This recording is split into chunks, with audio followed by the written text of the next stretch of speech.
We've made two different Lego parts. We've put them together into an assembly.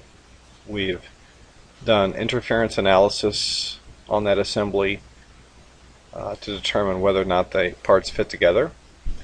Now I want to show you a very important skill or feature of Inventor that is often overlooked, and that is the creation of working drawings.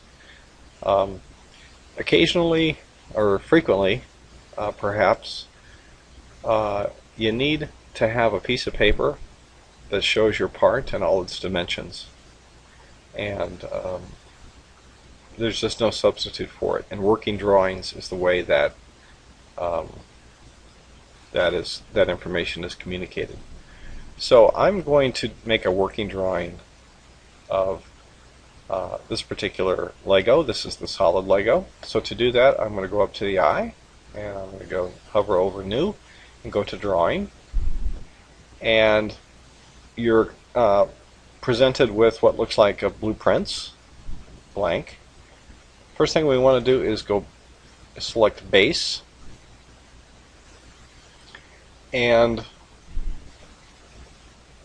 we want to frequently the thing that we already had up in the previous window just appears. This is kind of a funky interface in the sense that if you're moving around over the drawing view dialog box, it works like a regular dialog box, but as soon as you aren't behind it, there's a part that you can move around in place. So if you happen to have it pop up here, you're kind of wondering what the heck's going on. It's kind of a strange interface, but once you get used to it, you can deal with it. So this shows me the front view, as it turns out, of our part. And this is what we might call the top view looking down. Now this is kind of big. What I'm going to do, you'll see that we're going to put several images here, or drawings. I'm going to change the scale to 12:1. And you can see that it got a little smaller. Okay? So I think I'm ready to go.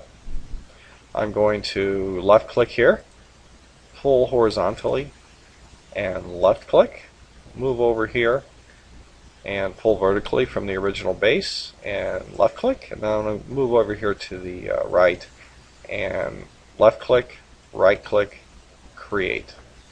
Okay? So you can see that it's made three views which are mutually perpendicular, so-called orthographic views, and also an isometric view.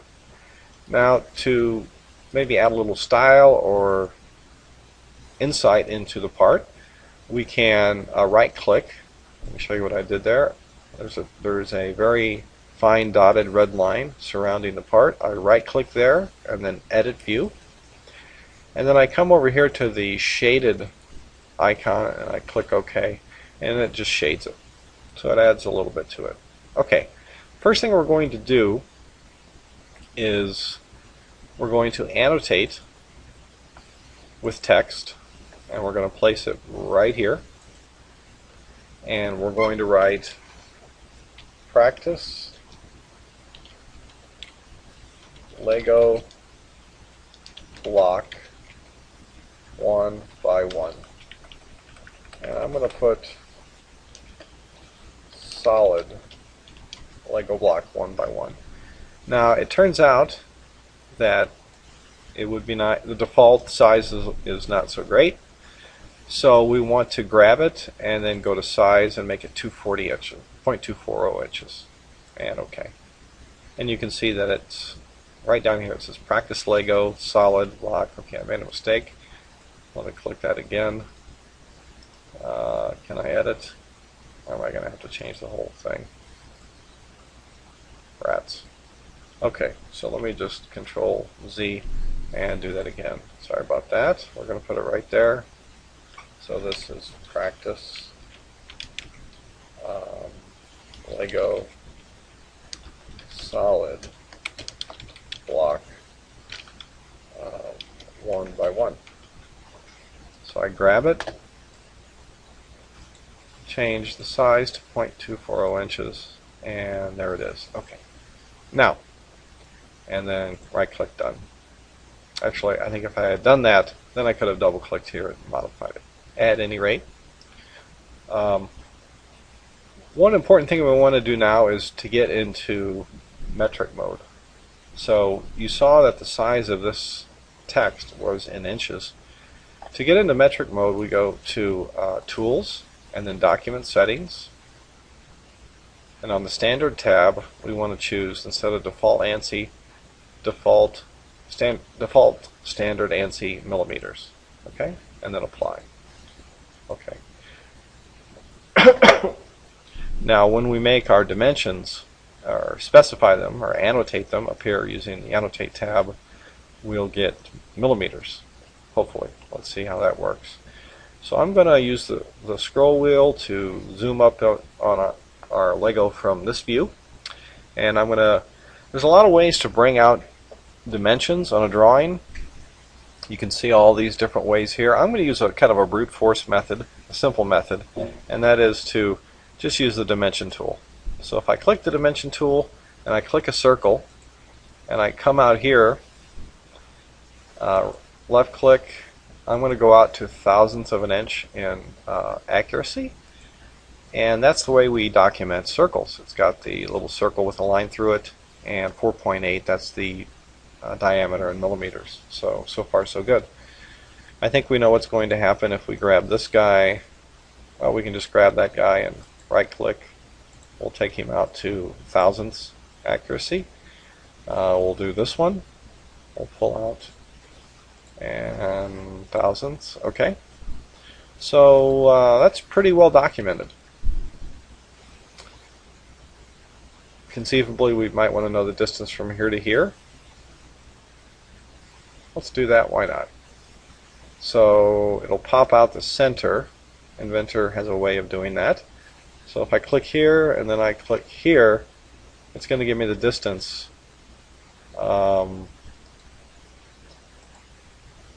This particular, using metric, you really don't need the thousandths like you do in inches, but this just verifies what we earlier calculated, that this is 1.6 inches. So I guess you could over document your drawing, but for our purposes, the more documentation the better, I think. Okay, so what don't we know? If I were to hand this to somebody, what don't they know? Well, they already know this, so this is a little redundant. This is the width of our stud. They already know that. I'm actually not even going to do that one.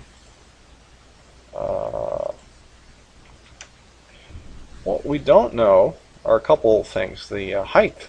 So, for example, the height of the stud. So let's go ahead and yeah, we can put it anywhere. Again, probably don't need the thousandths in metric. And that was what? 1.8, which makes sense. Now let's get the depth. What was it? I think it was 9.6 millimeters. And lo and behold, it is. Where would be a good place for that? How about way out here? And we've really, I think, fully documented this piece. We really didn't need this one, although yeah, one can infer that all the dimensions on this guy, but so I'm going to leave him alone. And this is a working drawing. It shows us everything, and what we can do, I'm going to first save it as, yeah, brick 1x1 solid. I'll save it. This is an Inventor drawing, so it has an IDW, Inventor Drawing extension. But say I were to share this with a friend through email or something like that, I can export this as a PDF. And I'm going to give it the same name.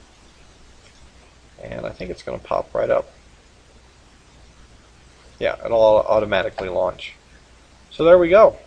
So this is a PDF document that we could save, and of course PDF documents allow you to make things bigger. Looks like it's kind of freaking out on me there. At any rate, that is a working drawing, and it's very important to make.